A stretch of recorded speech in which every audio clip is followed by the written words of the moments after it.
ഡോക്ടറെ ഒരു സംശയം ചോദിക്കട്ടെ, എനിക്ക് എന്താ ഇങ്ങനെ ബാക്ക് പെയിൻ വരുന്നേ?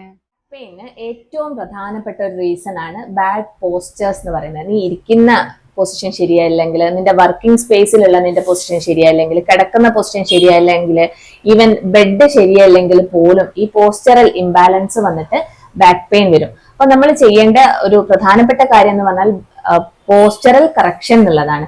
അപ്പൊ ഇതിനെ സപ്പോർട്ട് ചെയ്യുന്ന രീതിയിലുള്ള എക്സസൈസുകളും യോഗിക് പോസ്റ്റേഴ്സും ഒക്കെ നമുക്ക് ഇൻക്ലൂഡ് ചെയ്യാം.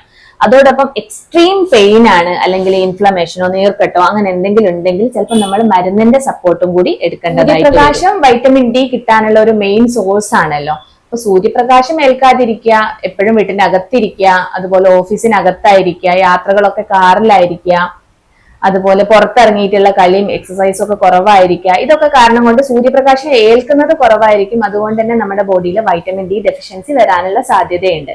അപ്പൊ ഇങ്ങനെയുള്ള അവസ്ഥയില് നമ്മള് സൂര്യപ്രകാശത്തിൽ കൂടെ വൈറ്റമിൻ ഡി കിട്ടുന്നുണ്ടെന്നും നമ്മുടെ ഭക്ഷണത്തിൽ കൂടെ വൈറ്റമിൻ ഡി കിട്ടുന്നുണ്ടെന്നൊക്കെ ഉറപ്പിക്കാം.